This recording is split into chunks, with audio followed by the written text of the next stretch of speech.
If we go to the next slide, so we've been doing this now for about 10 years, and just briefly, what we've learned, key points.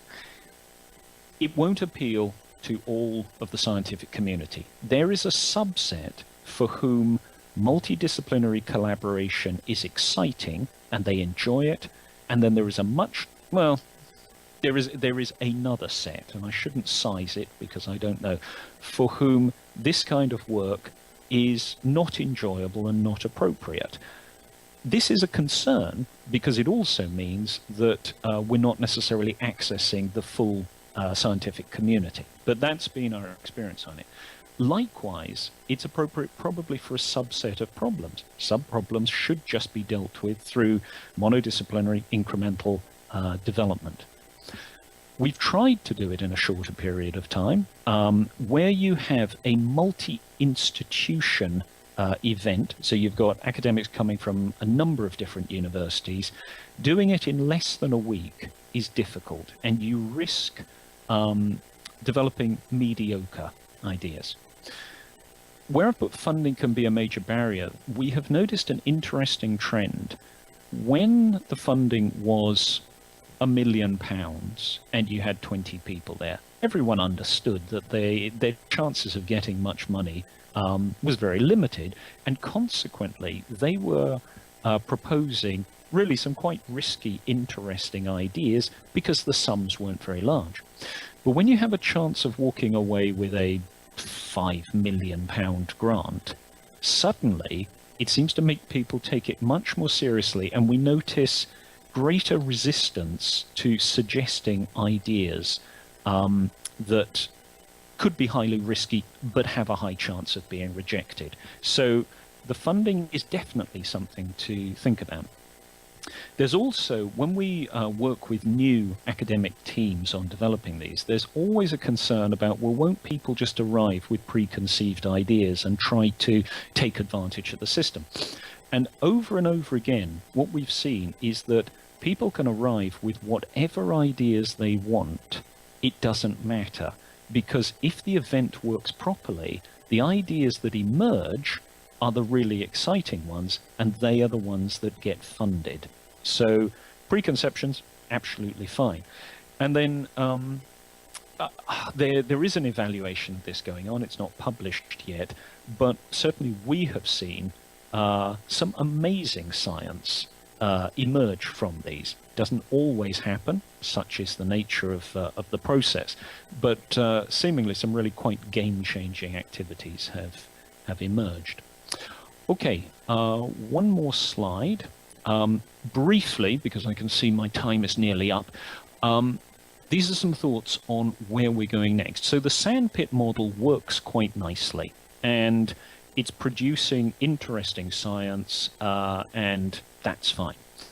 But it's obviously only occurs every so often, and we want to be able to find ways to move from an episodic model to a continuous one, because there are many problems in the world and we need better ways of solving them. So the things that we're working on at the moment is, it's very clear that those people who are good at, say, tolerating ambiguity, having curiosity, being able to delay their judgment, are better at making what we regard as conceptual long jumps. They can move from being a quantum physicist and have a really productive conversation with an economist, because both of them can tolerate the fact that for a period of time they don't understand what each other is saying. So we are developing training programs and ways of helping particularly younger academics and doctoral candidates to understand some fundamentals of creative thinking. And we have seen this on numerous occasions. People who have been through previous sandpits or who've been through the basics of creative problem solving are much more capable of making these long jumps. And there are formal training programs that we are now starting to build into doctoral training. We also have a multimedia course on the basics of creative problem solving. I mention that only because it's free to any faculty member, so if anyone is interested in that, again, get in touch. The social networking side has an interesting history. We started setting up dedicated social network sites for particular sandpits with the intention of helping participants get to know one another prior to the event. Our thinking on this has now completely flipped, and the way we think we're going to do it now is that we will build online communities of people who are interested. For instance, we have a couple going in earth sciences at the moment. There's a large one called EarthCube, and we are just in the middle of setting up one on Arctic observation. And now the way we see it is build a community, maximize the diversity in the community, and every so often we might have a physical event. But what we're looking at is how can we really stimulate and support creative scientific conversations online. And we've had some actually quite interesting results from that. Now, linked to that is this odd idea of oblique connections. And what we're going to try and do is, when we put together a sandpit, we are looking for people who have the minimum level of contact conceptually with one another. We want as little overlap as we can get away with in order to maximize the diversity. You need some overlap, otherwise the conversations become very difficult. But too much, and everyone knows what everyone else is going to say. So the idea of oblique connections is we want to start mapping academics in terms of what they're truly interested in. What papers are they reading? What websites might they say are interesting? So that we could begin to compute diversity metrics and to start to say to someone, here is a collection of people that you may not know, but they have enough of an overlap with you that you might have a really productive conversation. So in a way, you could think of it as trying to manage serendipity.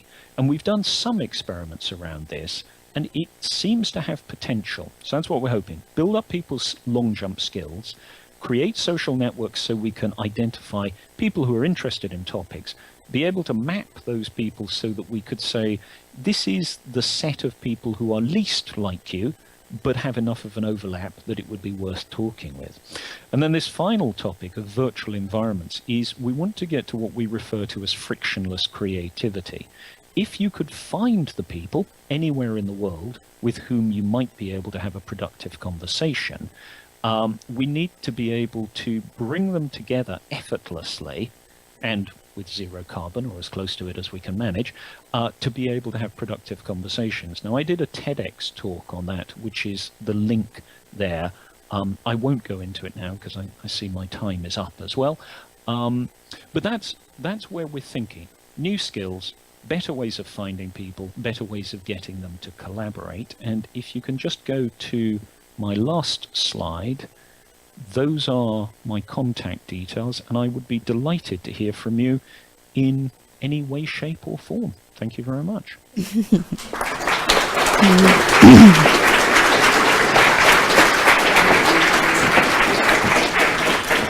Thank you very much, Andy.